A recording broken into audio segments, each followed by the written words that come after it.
Welcome to day 3.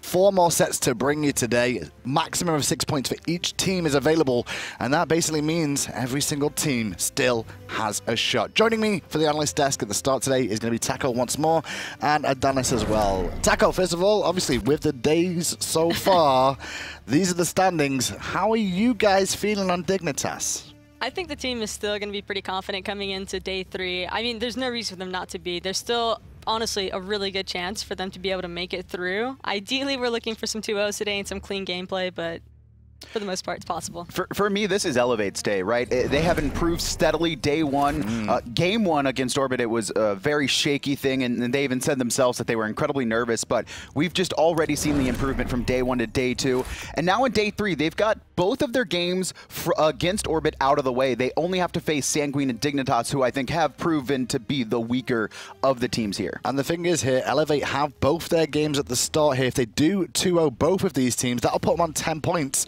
And almost give them a 100% shot. Kevin, it's not 100% really, but it's very close too. No, I think if eLevate 2-0 both games, I think that's it. I don't think crazy. Dig and Sanguine don't have a chance to catch them at that time because eLevate would have the head-to-head record. Very good point. Orbit could still catch him though, but the other teams probably couldn't, so we could see eLevate move on. And the way Jermain and the boys of eLevate have been performing pretty well. I always say boys, and there's also girls on that team too. It's so unusual. Not used to it. I don't know. I mean, I'm pretty used to seeing nulisa, so I guess maybe it's a little bit different for me. That's very true indeed. Okay, well, let's have a look at some of the roster here of eLevate. And there on your screen right now is WorldEdit. His consistency so far has been something to talk about, but some of the plays he made this weekend have been fantastic. I do have to say that I've seen WorldEdit play at a higher level than we have ever seen him play with Fnatic or even the online stages with his team, kind of just the first 4 weeks of there.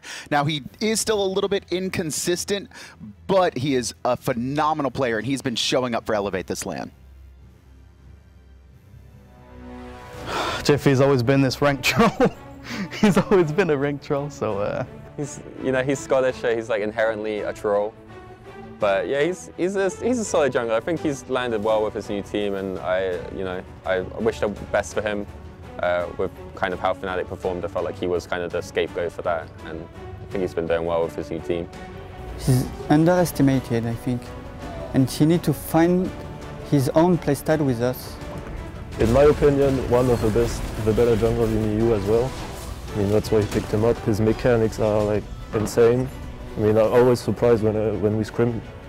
Yeah, he's a good player, knows when to farm, knows how to gank and stuff like that. I would say he's like the carry guy on the team. All I have to do is clean up what he does, and I get 3 kills. Me and Jiffy have been friends for like 3 years, and like it's crazy. Like we both got in the SPL at the same time. Like we talked a lot, BM'd each other as well, made up best friends, and like it was so nice to meet him like last night. Great moment, had like a 5-minute hug. Great guy, great character. And the best thing about that is the amount of new blood we've seen in Europe and North America this year. But a bit of old blood here with Cherryo on your screen as well. Obviously, the opposition jungler. A lot of hype around Cherryo. Taco coming into this LAN, obviously expected to perform because of low ping. And it's so weird to constantly talk about low ping. Yeah, I mean, Cherryo has been really consistent throughout this. He plays from Egypt typically at over 130 ping, which is, you don't really want to talk about it, but it is online stages. But coming to LAN, we see just Cherryo play at an incredible level, and he's been bringing out these Guardian jungles, which not a lot of teams have seen prepared for. Yeah, and that's a big thing here. Like they need to be prepared for this as well coming into it. Obviously, the lower ping, Cherryo did turn up very late on Thursday as well, so not too much time to really practice and get used to the environment. But he showed up so far, Taco. Yeah, I think Cherryo has definitely been the MVP and star player for his team. His setup has been honestly phenomenal. Even in the games that they've had, even though they've been 2-0'd by like the other teams here, they've honestly...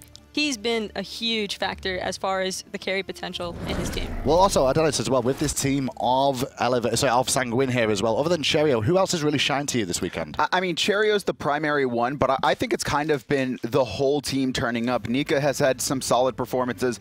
There have been some misplays. He did get soloed by Ducky that one game. Shoutouts to Ducky, but you can just see kind of his attitude, and I think that's one of the biggest positives for Sanguine is having that, cohesive person that can just raise the spirits when everyone kind of gets defeated. And we have only seen them beat Dignitas just yet. Well, here come the picks and bans, and once again, Sanguine will ban away the Odin and instantly hover over Ra here early on. We saw them play Ra a little bit earlier on with Dodo, Taco. Yeah, I think they're trying to mix it up a little bit because so far they've only displayed Dodo on that Ra one time, and it worked out really well for them. You know, I feel like they're probably going to try and lean towards like a Ymir composition here. And look at you. Yeah, it's just, I saw the hover of the Ymir, but I really think that they're going to be trying to run that like double Guardian heavy bruiser because they really like that tanky yet sustained team comp, and it really lets, if anything, it helps Dodo out in the mid lane as far as sustaining for his team. For me, though, this is really baiting nulisa a little bit. Obviously, the 3 gods we've seen from her have been the Giannis banned away. Obviously, Sanguine have made that adjustment, which I think is the correct call. Alongside that, it's been the Isis and Raijin. I think Raijin is going to be better in this matchup, but I think eLevate would rather play with an Isis. They seem to be succeeding at kind of that early game pressure style. Well, we do see once again MoGoW going back towards his Erlang Shen. We could see in the jungle, though, WorldEdit run this, but we've seen WorldEdit look for the Guardians in the jungle as well, Taco, and allow Erlang Shen to be a little bit more aggressive with that build as well. Well, the thing that I find surprising for that Sanguine are doing for Team eLevate is that eLevate, again, are honestly getting comfort picks. I know that Raijin's definitely a god that nulisa feels pretty confident on. MoGoW definitely feels more than comfortable on Erlang Shen. And I mean, Fafnir, that's nothing new to Dardez, so I'm kind of surprised that Sanguine are letting them take their comfort picks again because they struggled yesterday when eLevate got onto those comfort gods, and so I'm really interested to see what the direction they're trying to take this in. That's the Geb.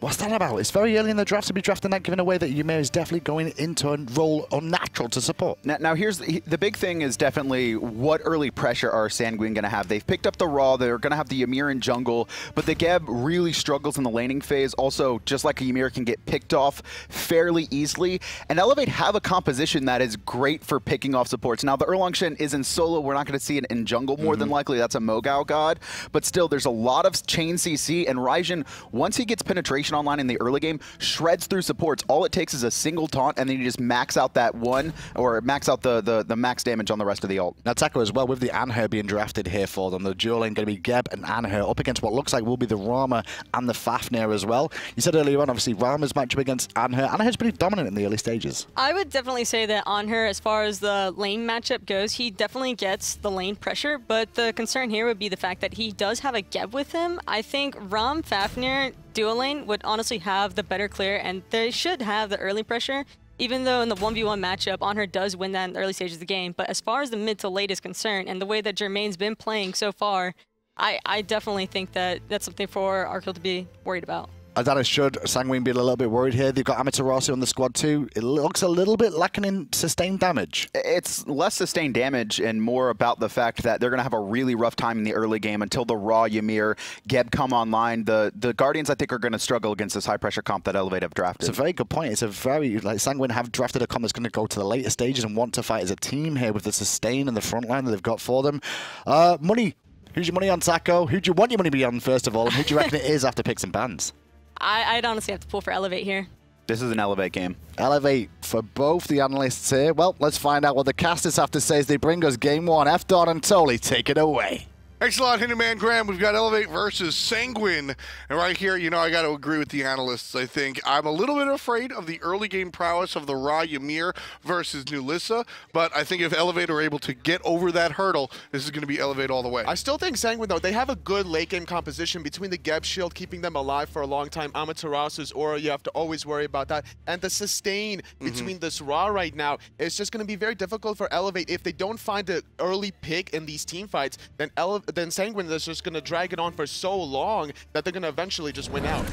There's a ton of damage on both sides of the field, and as we take our way into the battlegrounds, we'll see how it works out. eLevate on the left and Sanguine on the right. You guys know these players already, and you certainly know Jermain's Ram. One of the last times he played this god yesterday, he wound up killing 5 players pretty much by himself. I guess nulisa was there for the ride, but it was all Jermain, 5 men down, pentakill, and then at the end, all right, we gave him the honorary sort of half pentakill. He killed 5 guys, but nobody really was paying attention. It was towards the end, so seeing if he could reprise his role and do it one more time. And that gave the confidence necessary for the rest of eLevate to really continue making the plays that they needed to. Because now nulisa, she's not so shy anymore about wanting to play up. You definitely need your mid laner to make the plays right now. And with this Raijin for her, I expect her to be always in position with WorldEdit, who's going to be looking for those clutch ultimate initiations. I think if we see nulisa playing this Raijin, let's say Friday before the pentakill coming out from Jermain, we see a very different style. Coming into today, especially after the wins, nulisa tweeted out, winning on land was one of the most exciting things she's ever had happen to her in her life. You've got this adrenaline, you've got this boost of confidence, and you've got this idea that, hey, we can actually win this thing. eLevate right now, they've got their backs against the wall. If Sanguine 2-0 them here, eLevate are completely out of the competition, so they certainly want to stay afloat, and nulisa on this Raijin is going to be a big part of what allows this team to keep chugging. It's do or die right now, day number 3 of Group A, and eLevate, they need this win like you mentioned before. The only top 2 teams are going to get a chance to go to the Super Regionals, so eLevate, they really need to win out here if they want to get themselves in that position. MoGoW by himself in the short lane because WorldEdit has made the rotation already to those mid Harpies. They'll be greeted by Ra, who does have a shot at it, but both Harpies go to the right side. That leaves the Elementals for Sanguine. Nice little split there. And I like the way Cherryo has been playing throughout this tournament, picking the Guardians up. It's very difficult to really figure out where he's going to go. We even saw Kabrakan ban in the beginning of the draft just to target out Cherryo, but he's very comfortable with this Ymir, always setting up Dodo. Yeah, one of the things he mentioned in the post-game interview yesterday as I was talking to him was something really interesting. He said, look, you know, I play a lot of these assassins online, and then I'm coming here playing these Guardians. But really, what's the difference? The assassins that I play are gods like Naja and Hun Batz. They're there to set up my team. A lot of crowd control, a little bit of damage here and there. The Ymirs, the Kabrakans, it's a lot of crowd control, a little bit of damage here and there. It's interesting that he swapped it up. Normally, assassins are more difficult to land your skill shot. So the fact that he's playing from Egypt, he has the higher ping, the less frames per second,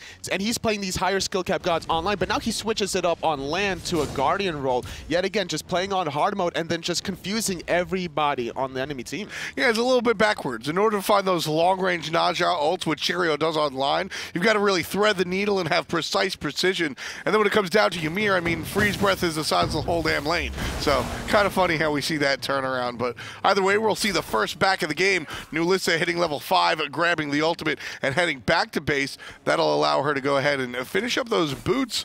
Or it looks like just about boots number 2 wants to get right back to lane, no wasting time. Doesn't have the gold quite yet to finish that off, but it should allow them to make a power spike play potentially here, because it's going to take a while for the Ra to really finish off the Dynasty plate helmet. So WorldEdit, once he's going to hit level 5 momentarily here off of one more mid-wave, they could look for a play there, or at least force the purification. That's something that WorldEdit has really not elected to do a lot of the times.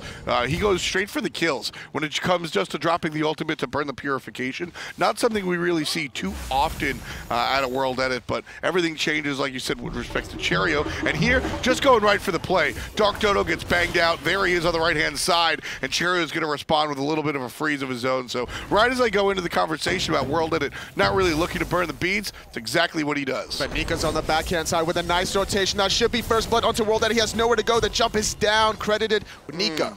I thought there was enough control out of Raijin there, but not going to be the case. 3 players low, however. MoGoW making the rotation. In comes nulisa with the Thunder Crash. Can't find the last hit just yet. The freeze is on point, unlike the wall, and MoGoW has to give up chase. 1 kill going the way of Sanguine. Could have sworn we were going to see a comeback kill. We saw the first blood onto WorldEdit. That's going to really hurt his momentum going forward, but it's a Hun Batz, though. He can easily still play from behind. You can never discredit a Hun Batz potential to still carry a team from behind with that big AoE ultimate that's going to just disorient everybody. 0 deaths or 20 deaths, fear no evil still going to make you run the opposite direction, so not really too big of a concern for eLevate. What's more of an issue, actually, is the first blood bounty. eLevate were doing a great job in the jungle, so Sanguine are only about 300 gold, give or take, above their opposition, but it's something that eLevate's going to have to keep in mind, and right away you see them keeping that in mind by making an invade on their left side. And the bounty was credited towards Nika, the solo lane Amaterasu, who struggles a little bit early on.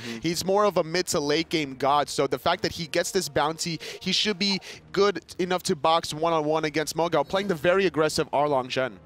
Here comes eLevate right here looking towards those left-hand Harpies, and WorldEdit again, going to drop the ultimate. TheDarkDodo's got no beads and no life. Last hit goes to WorldEdit. There's the return, and TheDarkDodo falls down for the count. nulisa getting chased by the jungle Ymir, but she'll purify her way out of there, no problem. But Dardez, he's surrounded and he's down. Arkkyl gets the turnaround. Great kill. rotations from the side lanes from Sanguine. Both Nika coming from solo, Arkkyl from the duo lane, getting at least a return kill. Unfortunately, Murrdurr wasn't there to bail out his mid laner, but they still found a return kill, and they still have a little bit of control around the map, trying to contest these left side mid harpies. That's the response that we're looking for out of eLevate. You can't allow these kills to go unanswered, so allowing that response to come both out of eLevate and Sanguine this time around. You see WorldEdit actually go for the kill, and that's very important. We were talking about burning the purification and or not even going for it. It's all well and good if you get the burn purification, but if you don't act on it before they come back up, it really doesn't really matter. So it's very important that WorldEdit goes ahead and makes that play on the TheDarkDodo. Otherwise, that play that happened on the right side that resulted in an eLevate death would have been all for nothing. And we saw him before picks and bans, the player camera. He was super focused. We see a totally different WorldEdit than we're normally used to seeing. He's more relaxed, more kind of smiling, laughing, giggling. But this time around, there's no jokes. It's do or die in day 3. Yeah, I mean, this is, I think it's the difference between WorldEdit and Jiffy, right? WorldEdit tends to be, you saw the video about him, very lackadaisical, has a lot of fun. I mean, he's just a guy that really enjoys just sort of hanging out, but not really want to take things seriously. Here, I think it's a different world. Jumping off for the slow and a very serious ultimate there. Raijin dropping the drums as well, but unable to find the kill thanks to Cherryo's purification. Great purification from Cherryo, preventing him from going back into the squad of eLevate, keeping him still alive enough for Dodo to top him off, and they still have good map control around the mid lane. Speed buff has respawned right now for eLevate, and that could be the next objective with Fear No Evil being down and the Raijin ultimate being down. Certainly going to be for Cherryo. Here he comes right on in looking for the speed buff, and with 4 players here, totally, that one goes down very quickly. WorldEdit denied. A little bit of experience and a buff. And that's really important for a Batz. Without that mobility, he can't really gank the side lane, so he's going to have to be really patient to allow himself the timing for Sanguine to make the first move, and then WorldEdit is going to have to wait for the perfect timing to counter gank. Dardez trying to find the stun onto the mid lane. Not going to happen just quite yet. The trio of eLevate grouping up here, but the ping's coming out. Left jungle. Somebody wants to get aggressive over there. The red buff is obviously spawned, and that's how eLevate has responded to teams taking away their speed buff in the past this weekend. Every time somebody strips away WorldEdit's speed, the response from eLevate has been to go into the left jungle and look towards that red buff. But this time around, eLevate are going to play it a little bit more cautiously. Without those 2 ultimates from WorldEdit and nulisa, they're going to be very careful about wanting to go aggressive on the red buff side for Sanguine. Instead, they're electing to play rather carefully, just picking up those right side mid harpies. It's still relatively early in the game. Sanguine, they're only up about 1,000 gold right now, which is still easy for eLevate to come back, I would say. Yeah, this is pretty much a tie game, so to speak. 1,000 gold, although actually I'll take that back a little bit. At 7 minutes, 1,000 gold is pretty interesting. 500 from the first blood, and then 500 just from other areas. You're looking specifically at that speed buff that was just stolen. That plus a couple of back camps is pretty much the entire lead, so it's not anything to really hold on to very strongly, but it's something to think about. Because if this trend continues, if Sanguine continue to go ahead and pick up that speed time and time again, well, that's how eLevate beat Orbit. It's just all about what you do with that gold lead, whether you utilize power spike items like we see Arkkyl right now having the Warrior Tabby, Icavile against the non-completed Warrior Tabby coming out of Jermain, or you see the aggressive defensive nature between Cherryo right now, finishing off all those items. Yeah, very interesting build path coming out from the jungle Ymir. Usually we see a very clear Void Stone or whatnot, but that second item right there, something different. Hold that thought. Jermain's going to hold something in the sky, and everybody from Sanguine going to roll away.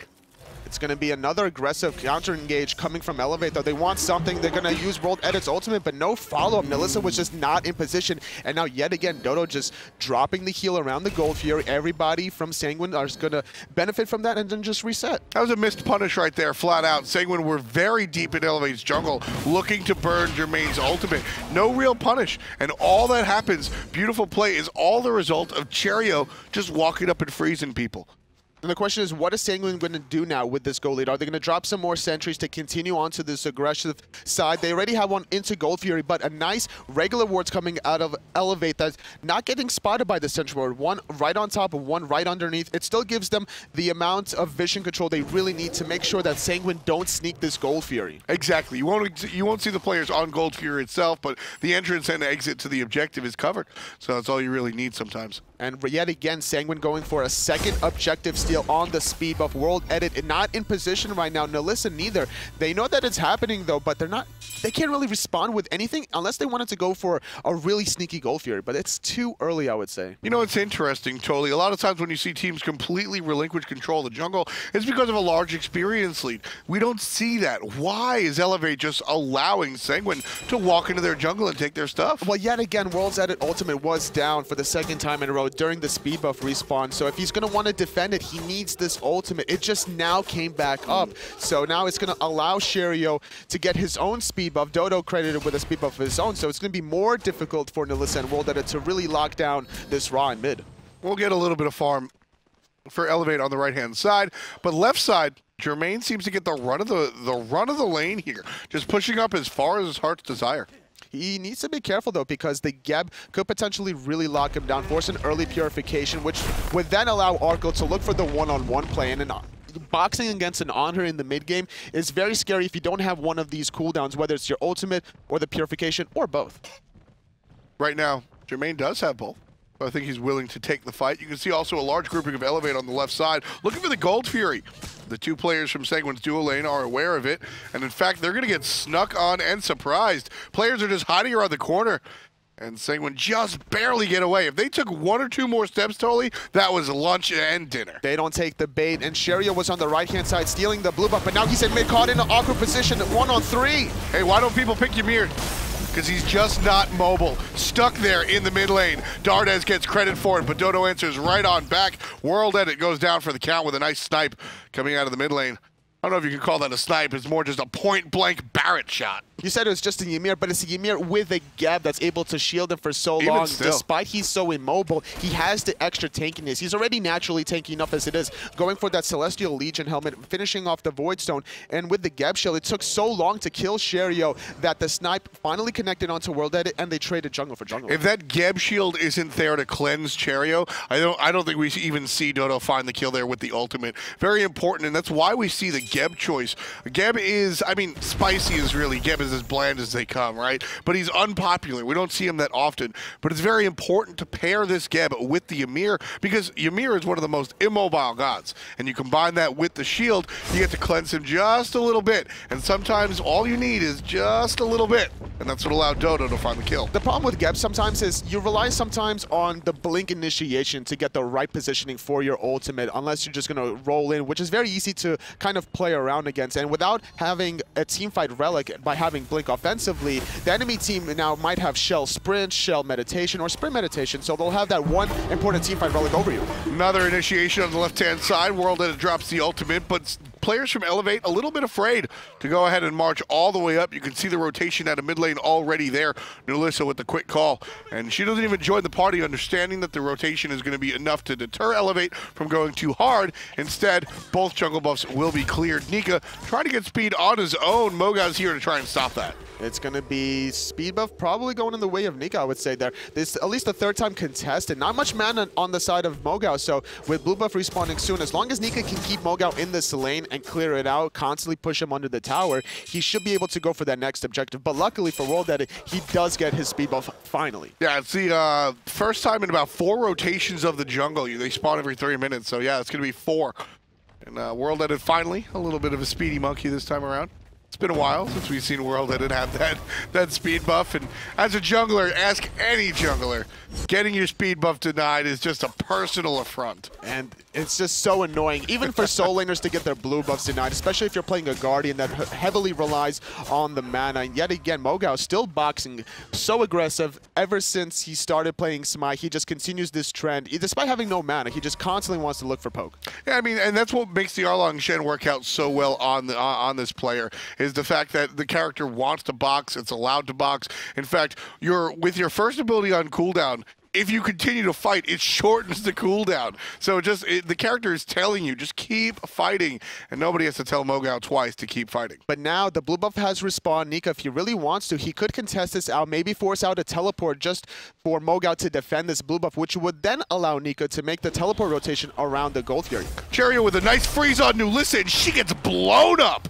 Last hit goes the way of Murrdurr, but all the hard work done by Cherryo and TheDarkDodo. Wow, ton of damage. She got surprised. She didn't even use the Purification or the Sanctuary to counter that engage.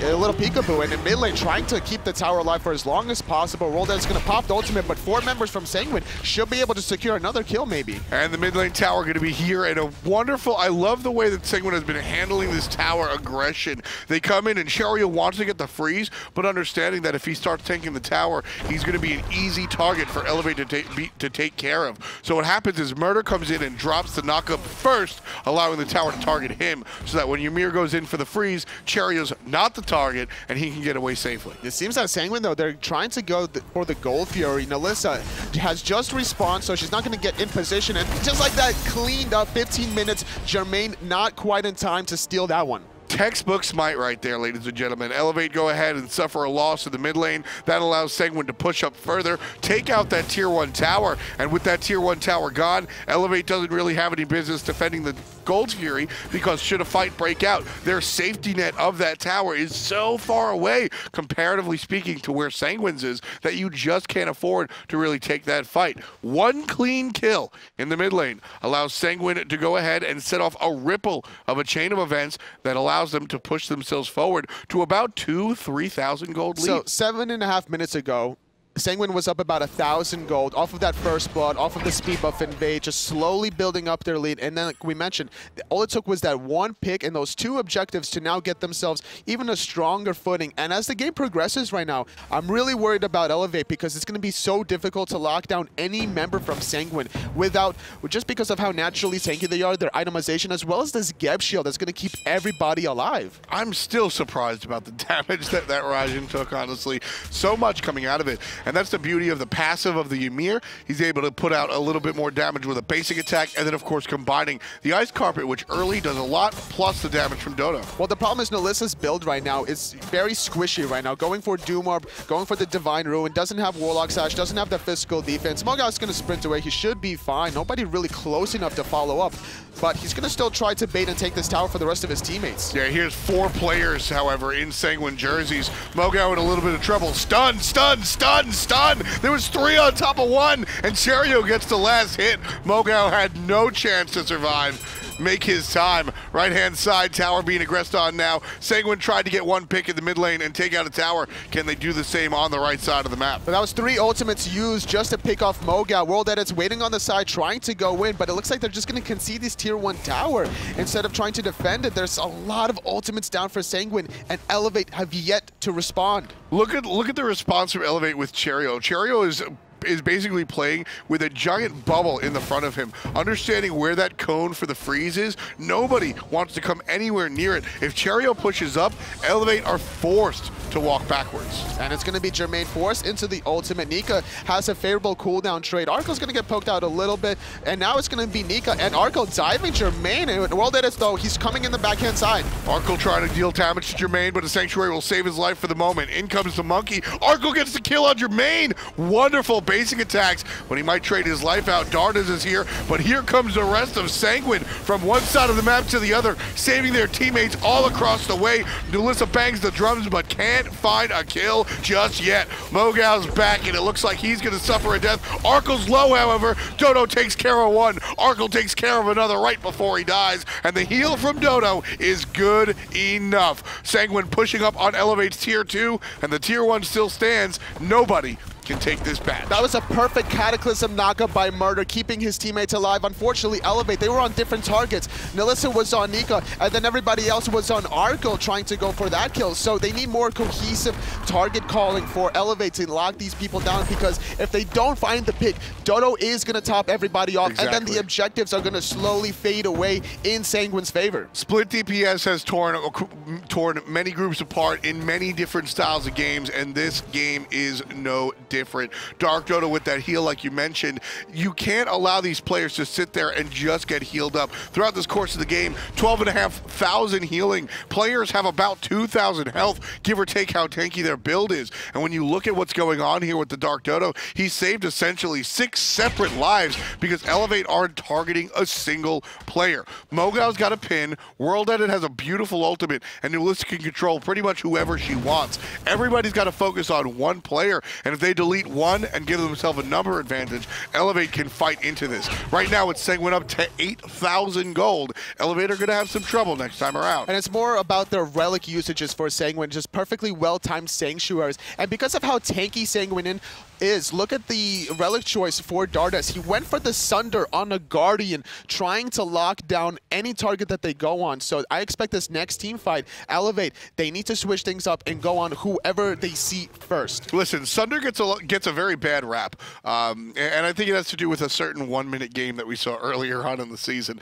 But when it comes down to it, Sunder, despite being a niche item, has a very specific use. Sure, you can look at the attack speed reduction, which is all well and good, and that allows it to become an actual usable item. But really the core of this item is, there's a lot of text there. It should just say, kill the tank. You've got Cherryo, you've got Nika, and you've got Murrdurr. Even look at DarkDodo building a little bit tanky with that first item before the boots. Everybody here has a lot of protections. That Sunder out of Dardez is the absolute perfect choice for this 2 Guardian composition. We watched Sanguine take the Gold Fury, but if Dardez is going to target the right player with that, Cherryo should absolutely melt. Sunder is nothing to sneeze at with 30% protection reduction compared to how tanky Cherryo is, Nika, Murrdurr, and with that Geb Shield. Even Dodo right now, he's building a little bit tanky with that Lotus Crown, and also having more heal with the Rod of Asclepius, just going for this utility-style Ra. He's relying on the base damage from his Celestial Beam and the Searing Pain to really carry the team, because he's waiting for the setup between Murrdurr or Cherryo right now. I mean, it's worked out so far. I think that utility Ra has certainly been a very, very important part of what Sanguine has been able to do. And I mean, the Rod of Asclepius, we say utility, it's still got 70+ power on it. It's a wonderful item, one of my favorite items in the game, and it's working out fantastically for Sanguine, who maintain their lead. To have that mobility on top of it for a Ra who's passive to get even more mobility, he's going to be very difficult to really lock down, especially when you're trying to go past the Geb and this Ymir. Sanguine's comp is just almost fail-proof, I would say, at this point. Level 20 already onto Arkkyl. It's going to be very important right now for eLevate to stop this Fire Giant. And there's the start. Nika's looking at it, tanking it, and Arkkyl is here. And Dodo drops the heal. That should really prevent anybody from doing much of anything. It's melting. Fire Giant down to 25%. If eLevate want to make a play, they got to make it now, and it's only Fire Giant gets down by Sanguine as they planned. nulisa banging the drums right into the nothingness. That is the ultimate of the Dardez. DarkDodo's in trouble as well. He's going to get sniped out, but not killed because of the heals. Dodo saves his life and takes one as well. Yet again, Arkkyl and Dodo were the 2 targets for eLevate. They didn't choose a single target, and as a result, keeping them alive with the Sanctuary and the heal. And now MoGoW, he's going to get knocked back, nowhere to go anymore. That's going to be 2 members dead from eLevate. Sanguine with Fire Giant, they're looking to get the last remaining towers here. Listen, Tolly, when we see a team with only 2 deaths in 22 minutes, a lot of that usually has to do with because of an absorbent lead early on. They invaded the entire jungle, and by 4 minutes in, they were up 5K. That's not the case here for Sanguine. They were up 1,000 gold at 8 minutes. They weren't off to a fantastic lead. This lead came in the latter part of the game. The fact that Sanguine only have suffered 2 deaths is 100% because of Dodo, or rather the character he's playing. This Ra is keeping too many players alive. The single Divine Rune is just not enough. We don't see a curse. We don't see any beats. We see a single beat stick and a single Divine Rune. It's not enough. You've got to combine single target domination and some sort of healing reduction. And Sanguine are playing so carefully as well. They're not giving anything in return after this Phoenix Siege. They're just casually backing off, getting this tier 2 mid tower. They're not going to go for the Titan right now. They know what's at stake. They know that eLevate needs to win this game if they want to stay relevant and get to that top 2 spot. Again, Cherryo just with the presence alone, able to push players all the way out of the way. Ultimate used by TheDarkDodo. We won't talk about that one. We'll talk about everybody else's ultimate. Arkkyl pounds one down and sends WorldEdit down to the Netherrealm. Sanguine right now sieging on this mid lane Phoenix. Nobody is even able to play defense. Nulisa's throwing out some damage, but everybody's far too tanky for it to even matter. Phoenix goes down for the count. Sanguine shifting over, not even shifting over, looking for the kills, getting one, and moving to the left. MoGoW getting walled off. Beautiful play from Cherryo, getting credit with the second kill. Now we're going to move on to the last remaining Phoenix for eLevate. It's going to be the first game probably for Sanguine here. I don't think that eLevate can really stop this siege. Yeah, I mean, you've got three players up right now, nulisa, Dardez, and Jermain. None of those players are doing anything to stop that. Scratch that. It's just nulisa and Dardez at the moment. Scratch that. It's just nulisa at the moment. Sanguine with 7 times the amount of kills that eLevate has amassed throughout the entire game are just watching. And the Order Titan's going to fall right here. Game 1 goes to Sanguine. eLevate would have their backs against the wall totally. Should they lose the next one, that's it. They're going to be out of it, and this is really problematic. eLevate, they need to figure out a way back into it because the draft from Sanguine, I have to give them so much credit. Yeah. It was almost fail-proof. They had the 2 tanky Guardians in the front. They had the utility rod to try to synergize, getting the sustain up, and the burst damage between his 2 damaging abilities was just enough to really find those picks that they needed. Cherryo on the Ymir, just a little bit too powerful. The analysts asked, and we saw the bans. Kabrakan came banned. Ymir got picked. Was that the right play? Well, we'll find out if it really was. Let's go through that game. And for me, we saw the composition out of Sanguine. The casters saw it too. We understand what the idea was. What went wrong for eLevate in the game, though, Dardez? I think this is just an inexperienced team not knowing how to play against a comp that Sanguine had drafted. And Sanguine is now running the same composition they have every game outside of their match against Orbit. The big thing for me was the fact that there were no ganks, there were no invades. I think WorldEdit played a little bit sloppy, a little bit timid. He took a lot of poke, actually, in the first 5 levels. Like, we saw him, like, kind of walk up, take raw beams, take freezes from Cherryo, and then he was never in a position where he felt comfortable ganking, like, the Murrdurr specifically, I think. Yeah, it's really no surprise that the strat for Sanguine really seems to be when in doubt, tank it out. And I think, honestly, eLevate, if they wanted to really run away with that game, they honestly, like you said, just had to abuse that Geb and his weak early game. And WorldEdit, though, I think he got trapped and baited too many times by trying to aggress onto Cherryo early on. And we saw he built that Celestial Legion helm. That's 90 prots early on. So Cherryo from the get-go was pretty unkillable, honestly. So I think it was just like a lack of target focus coming out of eLevate onto the right, like, carries that they need to be going on. I think once that Celestial Legion helm came online, it was pretty much done for eLevate because Ymir also had a level or 2 lead at that point. That's one of the things you can't let happen with Guardians.